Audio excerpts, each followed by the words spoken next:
New information is coming out about the 13 children and young adults who police say were held captive by their parents in Southern California. This morning, police held a news conference where they said the mother was, quote, perplexed as to why police were coming to her home. We're also learning the children were starving, and some of them were even found shackled to their beds. As you heard, several of the children are adults. So what happens? Why did they try to escape before? And if not, why not? Could it be what's called Stockholm Syndrome? Joining us now is Dr. Patrick Wanis. Doctor, if you would, first give us a brief working description of the Stockholm Syndrome. Sure. Stockholm Syndrome is a term that's used to describe the phenomena whereby someone that's taken hostage or held captive either builds an emotional attachment, creates positive feelings, falls in love with, or even sides with the person that actually took them hostage and is holding them captive. So what do you think was going on in the minds of these kids, and why does it appear that none of them tried to escape until now? Well, one of the reasons that we see the children not trying to escape before now is because of Stockholm Syndrome, whereby they're actually bonded and attached to the parents and afraid of going outside. You see, for Stockholm Syndrome to succeed, we need a couple of things. One of them is fear of the outside world. Second is dependency upon the person that's holding them captive. And then third, they need to be afraid of the outside world. It needs to be us against them, us against the outside world. So what's even more interesting is, what was that little thing that triggered the girl to actually decide, I'm going to run away, I'm going to call 911? Yeah, that was what I wanted to ask you. What do you think went through her mind? How do you think she finally came up with the courage to do that? Well, if you look at what the family was doing, they're actually arresting the development of the children. They stripped away the identity of the children by dressing them all alike. The haircuts were the same, the clothes were the same. This wasn't a school uniform. This was almost like a cult. Obviously, this girl must have had some access to something that made her say, I'm going to have the courage, I'm going to break away from these bonds, literally from these chains and these shackles. Do you think she would have discussed it with her other brothers and sisters, and would she have had the support of them, or would this have been something that maybe she just did on her own? These are very interesting questions, Frank, and I think the only way I can sum them up is by saying I looked at a lot of these photos on Facebook, and a lot of the children have very blank looks. They're shut down, they're almost invisible. In fact, one of the neighbours said that she had seen some of the children playing in the yard, well, not playing in the yard, but digging in the yard, and felt that they were invisible. I would think, it seems to me like possibly this girl, this one girl, acted on her own.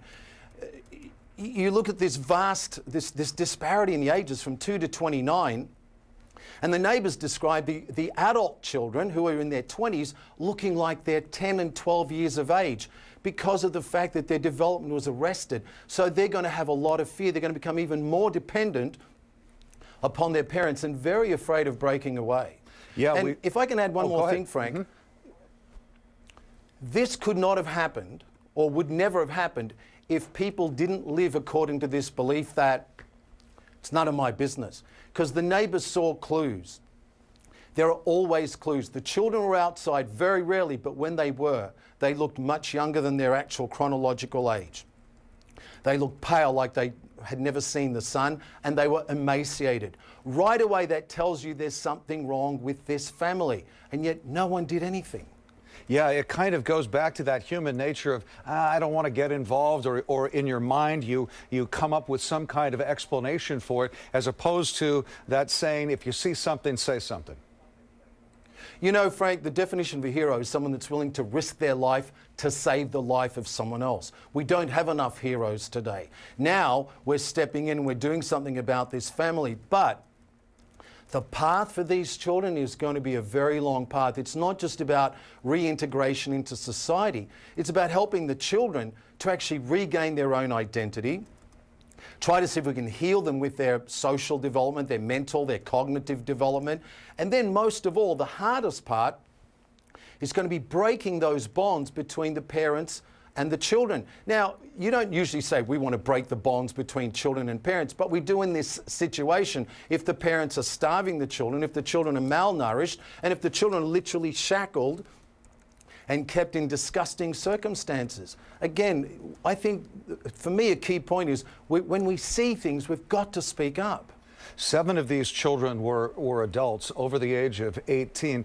Do you think that as they were going through these conditions, as some of them were shackled, as they were starving, as they were living in these horrible conditions, in their minds, did they know that this was wrong?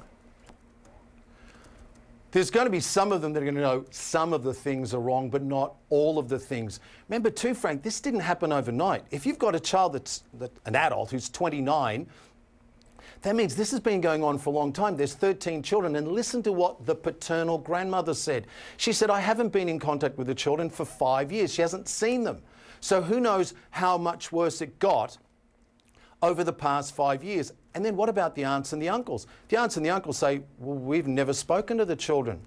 The one thing We've spoken to our sister, the mother, but they never actually spoke to the children on the phone. So the children were isolated. So it's going to be hard for them to know exactly what's right and what's wrong. The lines are blurred. One thing that really got me today was the police saying that the mother was perplexed when deputies showed up.